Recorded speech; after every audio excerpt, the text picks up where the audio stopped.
តបងប្អូនអរគ្នាថ្ងៃនេះណាគេចង់ឆាបាយឲ្យឆ្ងាញ់ឲ្យប្រើគ្រឿងដៃអត់ប្រើសោះអញ្ចឹងខ្ញុំមកប្រើវិធីឆាបាយប្រើគ្រឿងដៃឲ្យឆាឲ្យឆ្ងាញ់តោះឥឡូវយើងមកឆាទាំងអស់គ្នា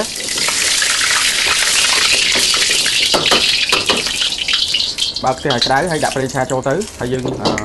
លាងខ្ទះតិចមកណាដើម្បីឲ្យវាឆាទៅវាកុំឲ្យជាប់បាយអូខេតោះឥឡូវយើងចាប់ផ្ដើមឆាអញ្ចឹងយើងដាក់ពងមាន់រាប់ចូលមកអូខេដាក់ខ្ទឹមនេះខ្ទឹមចូលគៀនមកគឺខ្ទឹមគេដាក់ឲ្យឈ្ងុយបាយអូខេបន្តមកយើងដាក់បន្លែដាក់សាច់យើងចូលទៅដាក់បាយចូលបានហើយណាអូខេ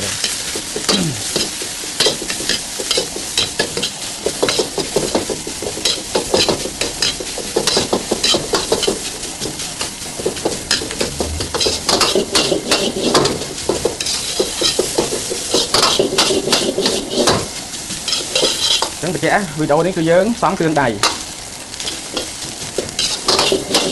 ធានាហ្មងសំគ្រឿងតាមហ្នឹងដល់ឆ្ងាញ់ហ៎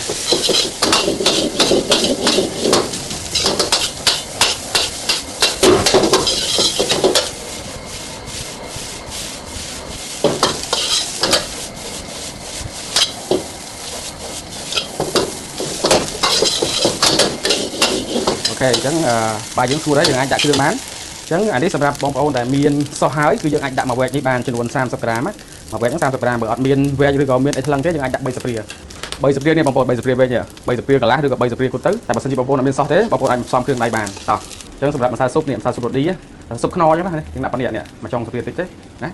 មួយចានហើយស្ករយើងប្រើច្រើនជាងម្សៅស៊ុបខ្នុរមិញតិចនេះស្ករអូខេបន្តមកប៊ីចេងយើងប្រើតិចជាងគេប្រើតិចជាងម្សៅស៊ុបខ្នុរទៀតណា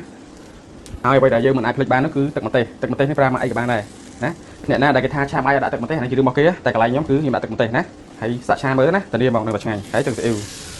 តោះអញ្ចឹងមានតែប៉ុណ្្នឹងទេ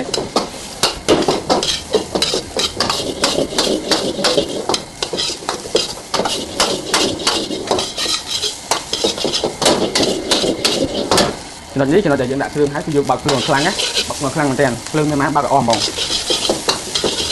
ដើម្បីឲ្យបាយយើងវាស្ងួតហើយវាចាប់ជាមួយនឹងគ្រឿងអស់នេះវាឡើងក្លិនឈ្ងុយអញ្ចឹងបើកភ្លើងអស់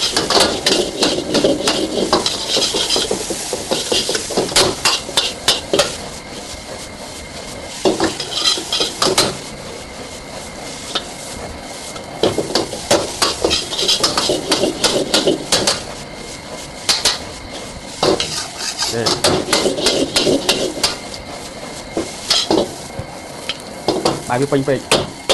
វាអាចធ្វើអស់អូខេបានហើយប៉ុណ្្នឹងហើយរួចរាល់ហើយ